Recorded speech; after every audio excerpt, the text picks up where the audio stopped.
تو جس عزت سے آئی ہے اسی عزت سے واپس گھر چلی جا، اور میرے لیے دعا کر، میں بڑا کتا انسان ہوں، اللہ مجھے معاف کر دے۔ وہ بیٹی گھر چلی گئی، ادھر تقدیر کا قلم چل گیا، اسی رات کفل کو موت آ گئی۔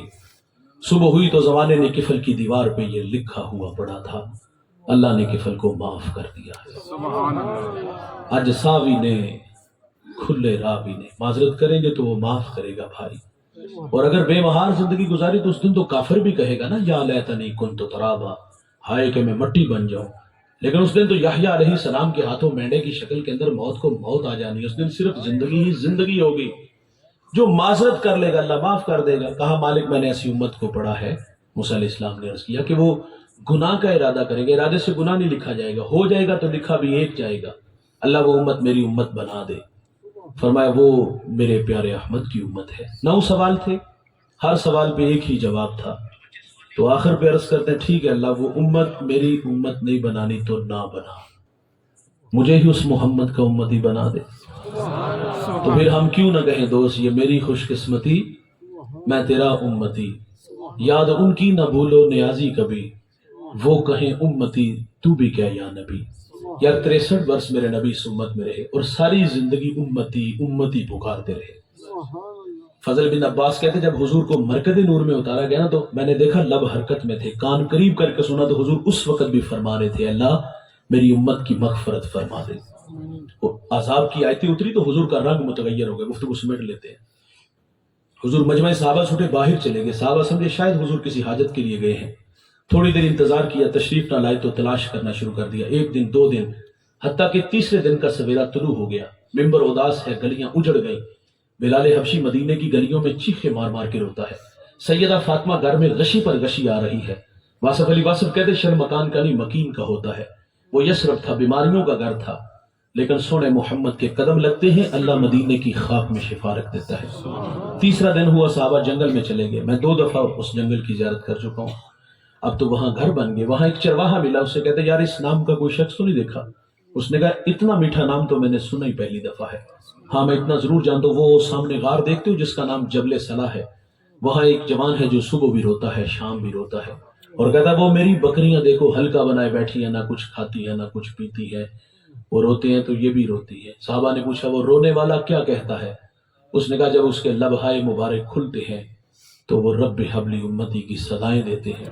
بے جان جسموں میں جان آئی، صحابہ اندر داخل ہوئے، آنکھیں کیا دیکھتی ہیں کہ میرے نبی کی پیشانی نکیلے پتھر پہ جھکی ہے، اور اپنے اللہ سے کہہ رہے تھے اللہ میری امت، اے اللہ میری امت۔ سیدنا صدیق اکبر آگے بڑھے، عرض کیا حضور 3 دن جدائیوں میں گزر گئے، مہربانی فرمائے، بلال تڑپ رہے ہیں، مدینہ اداس ہے۔ حضور فرماتے ابو بکر میں محمد اتنی دیر تک سجدے سے سر نہیں اٹھاؤں گا جتنی دیر تک اللہ وعدہ نہیں کر دیتا۔ سیدہ فاطمہ کو خبر ملی، آپ مدینے کی عورتوں کو لے کے اس غار کی طرف بڑھتی ہیں، صحابہ پیچھے ہٹے، آپ اندر داخل ہوئی، عرض کی ابا جان بیٹی آئی ہے، جگر کا ٹکڑا جس کے لیے مسند بچھاتے تھے، فاطمہ آئی ہے۔ حضور بیٹی کو بھی یہی فرماتے مجھے امت کی محبت تڑپا رہی ہے۔ سنیے گا، دھیان سے سنیے گا، جب حضور سجدے سے سر نہ اٹھاتے تو پھر سیدہ اپنے مالک سے عرض کرتی مالک میں نے سنا ہے جب فقیروں اور درویشوں کی دعائیں مستجاب نہیں ہوتی تو وہ سروں سے پگڑیاں اتار کے اللہ تجھ سے دعا مانگتے ہیں، پھر تجھے اپنے بندوں پہ رحم آ جاتا ہے۔ عرض کیا مالک آج تیرے نبی کی بیٹی فاطمہ جس پر تو نے تطہیر کی آیتوں کو نازل کیا ہے، میں سر سے دوپٹہ اتار کے اپنے بابا کی امت کے لیے تجھ سے بھیک مانگتی ہوں۔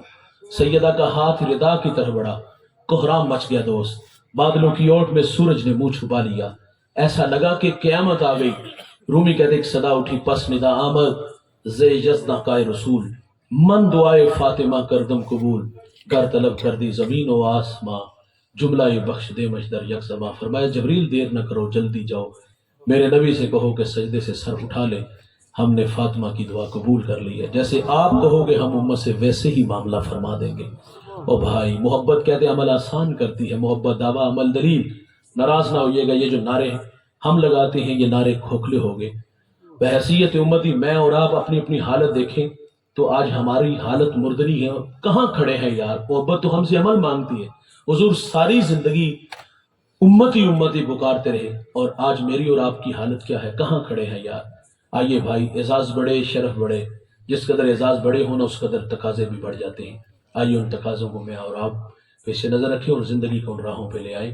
تاکہ ہم سے ہمارا اللہ اور ہمارے رسول راضی ہو جائیں۔ یہ میری خوش قسمتی، میں تیرا امتی، یاد ان کی نہ بھولو نیازی کبھی، وہ کہیں امتی تو بھی کہہ یا نبی۔ میں ہوں حاضر تیری چاکری کے لیے، اور فخر کا دل میں دریچہ باز کرنا چاہیے، جن کا تو آقا ہے ان کو ناز کرنا چاہیے۔ میں اور آپ یہاں ناز کرنے کے لیے جمع ہوئے۔ میں انتہائی شکر گزار ہوں بھائی محمد عمران صاحب